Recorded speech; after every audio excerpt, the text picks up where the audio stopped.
Eh bien les amis, enfin un super-héros asiatique.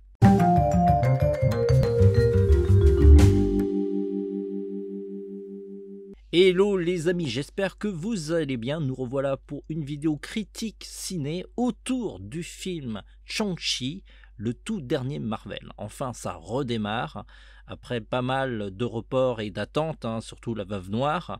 On voit enfin l'univers de la MCU un petit peu avancé, en tout cas au cinéma, parce qu'elle a avancé en série télé sur Disney+, avec WandaVision, Le Faucon et Loki, qui sont vraiment super, je vous les recommande chaudement.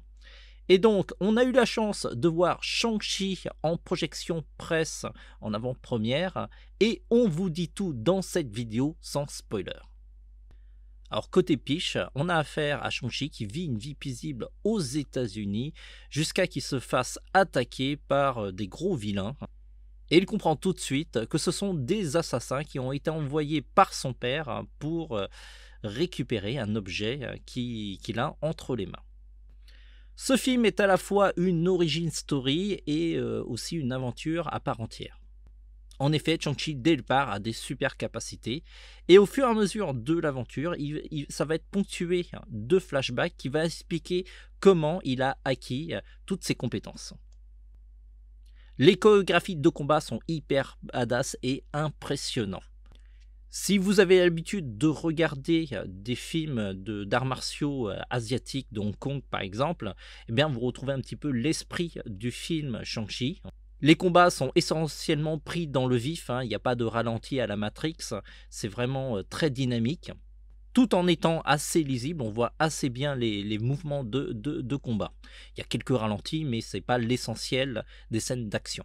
Côté effets spéciaux, c'est vraiment du propre, vraiment il n'y a pas de souci. Avec un côté fantastique, utilisant tous les folklores des créatures asiatiques telles qu'on les connaît. Dragons, lions. Le film est à la fois une aventure, dans le sens où il y a une quête, une sorte de chasse au trésor, et un parcours initiatique qui permet de comprendre comment le personnage principal évolue.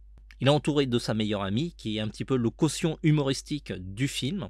Et ce qui est marrant, c'est que c'est aussi l'actrice qui incarne le dernier dragon dans Raya et le dernier dragon, et c'est assez marrant parce que son visage ressemble beaucoup au personnage du dragon en version humaine.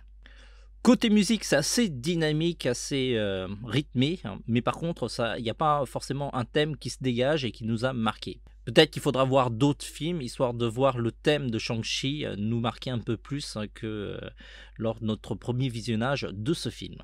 En tout cas, Shang-Chi est le meilleur origin story qu'on a vu jusqu'à présent des super-héros. C'est une bonne entrée en matière de ce personnage et ça fait énormément plaisir parce que comme je suis asiatique, ça fait du bien de voir des super-héros asiatiques enfin. Oui, je sais, je suis un petit peu communautaire dans ce cas de figure. En tout cas, on lui donne la note de 4,5 sur 5, histoire de lui donner un petit peu de marge pour les prochains films. C'est une très très bonne entrée en matière. On vous invite fortement à aller voir si vous êtes en manque de super-héros et de connaître la suite de l'univers de Marvel. Il faut savoir qu'il y a 2 scènes de post-générique qui annoncent quand même pas mal de choses très intéressantes dans le futur. Dans le film, il y a quelques clins d'œil à l'univers MCU, mais c'est vraiment centré autour de Shang-Chi principalement. Voilà, j'espère que cette vidéo vous a plu. N'hésitez pas à donner votre avis en commentaire, histoire d'avoir d'autres sons de cloche que la nôtre. On se dit à très vite. N'oubliez pas de vous abonner, de liker, de disliker et éventuellement de partager la vidéo. On se dit à très vite. En attendant, foncez voir Shang-Chi au cinéma.